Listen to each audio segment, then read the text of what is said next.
Saya lupa tadi, kalau ada yang pernah balpres saya akan blacklist, nggak boleh impor barang lagi. Jadi kita ingin hidupkan lagi produsen-produsen tekstil dalam negeri. Tadi dari Bea Cukai ngapain aja Pak? Kita ngelihat sistem monitoring dashboardnya Bea Cukai di sana, yang ke pelabuhan dan yang ke tempat-tempat lain. Saya juga sempat diskusi dengan atau teleponan dengan orang Bea Cukai di kapal yang dekat Batam sana. Ada kendala apa tadi teman? Ya? Ada kendala apa terkait dengan monitoring sistemnya?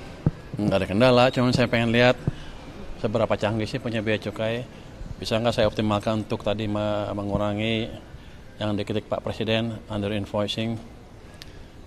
Di situ sebenarnya udah cukup bagus, tapi belum ke level di mana saya bisa secara online di situ aja monitor kapalnya under invoicing, belum sampai sana karena AI-nya belum dikembangkan. Dalam 3 bulan ke depan kita akan kembangkan sistem AI yang lebih siap di Bea Cukai. Berarti lanjutan dari yang LMSW kemarin ya Pak? Ya, di LMSW kan nanti akan kita buat think tank untuk perdagangan, dan kita bentuk tim berisi 10 orang yang jago-jago di sana, ada mathematician segala macam untuk memastikan bahwa nanti mereka bisa menganalisa kebocoran perdagangan kalau ada. Ini kelanjutannya saya akan perkuat semua LMSW, Bea Cukai, nanti juga pajak juga sama. Jadi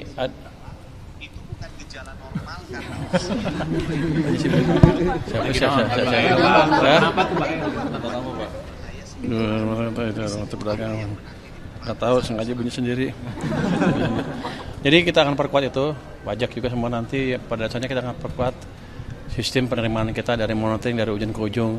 Nanti kedepannya sih dari command center saya harusnya bisa lihat kapal di pelabuhan lagi ngapain, isinya apa, ininya apa. Jadi akan kita buat sistem yang terkoneksi betul di sana nanti. Pak, tadi katanya belum bagus di sana. Ada target untuk supaya di sana bagus kapan, Pak? Kalau sampai AI bisa mulai menganalisa 3 bulan ke depan sudah. Tapi kalau sampai sistem yang betul-betul terintegrasi, di situ saya bisa lihat kapal di pelabuhan langsung, sepertinya perlu panjang lagi. Saya targetkan setahun sudah lengkap semua. Tapi yang jelas dalam beberapa bulan ke depan harusnya penerimaan Bea Cukai akan lebih efisien dibanding sekarang. Tadi juga ada diskusi balpres. Saya juga baru tahu istilah balpres itu. Impor barang-barang baju bekas seperti apa penanganannya. Rupanya selama ini hanya bisa dimusnahkan dan yang impor masuk penjara. Saya nggak dapat duit, nggak didenda. Jadi saya rugi. Cuman ngeluarin ongkos untuk memusnahkan barang itu, tambah ngasih makan orang-orang yang di penjara itu. Jadi sekarang kita rubah di mana kita harus bisa denda orang itu juga. Pak, berarti dari sistem dan perbaikan itu akan mampu juga memonitoring untuk terkait pencegahan balpres masuk lebih banyak ke Indo, Pak? Harusnya ya. Pak, kalau misalnya dan sekiranya sepertinya mereka udah tahu, kita udah tahu pemain siapa aja. Harusnya saya lupa tadi, kalau ada yang pernah balpres saya akan blacklist, nggak boleh impor barang lagi. Pak, tadi terkait Cortex kan katanya seminggu akan sudah bisa dipakai itu. Nanti hari Jumat saya umumkan. Kan sekarang belum. Kan sebulan kan jatuhnya Jumat kalau nggak salah. Nanti saya umumkan seberapa bagus. Sepertinya udah jalan terus sih, udah bagus. Pak, kalau balpres tadi nggak boleh impor lagi, berarti Senin tutup dong, Pak? Pasar Senen maksudnya? Oh enggak, nanti kan diisi dengan barang-barang dalam negeri. Tapi artinya barang-barang impor bekas itu nggak ada lagi kayak pakaian bekas itu di Senen. Pasti. Kalau itu ada UMKM gini kan, kecil juga yang dimanfaatkan. lo pengen menghidupkan UMKM ilegal. Bukan itu tujuan kita. Kita tujuannya menghidupkan UMKM yang legal yang juga bisa menciptakan tenaga kerja di penyerapan, di sisi produksi di sini. Jadi kita ingin hidupkan lagi produsen-produsen tekstil dalam negeri. Pak, overbay dengan OJK kan ngobrol apa? Saya biasanya yang kemarin itu nanti setelah diskusi dengan OJK saya umumkan. Hambatan usaha Pak, ini ada keluhan dari pelaku usaha micil, mereka ada event-event mereka khususnya event pemerintah yang belum dibayar. Salah satunya itu dari event PON ke 2021 di Papua. Nah ini gimana Pak? Bendahara negara Pak menanggapinya Pak? Nanti saya cek deh seperti apa. Tapi kan ini 2021 saya belum tahu, belum sampai ke saya juga. Saya juga dulu pernah dengar bahwa ada kontraktor dari kementerian yang nggak dibayar juga kan. Saya mau lihat itu sampai mana nanti. Saya belum pelajarin seperti apa sebetulnya. Keuangan yang ada di perbankan Pak, mereka juga mengeluhkan meskipun uangnya ada tapi mereka kesulitan mengakses ya Pak terkait syarat untuk agunannya gitu Pak, gimana Pak? Itu kan normal, itu bisnis normal dari perbankan kan. Dia juga nggak mau rugi kan, pasti harus ada agunan dan lain-lain kalau pinjamannya besar. Jadi begini, kalau bank uangnya banyak,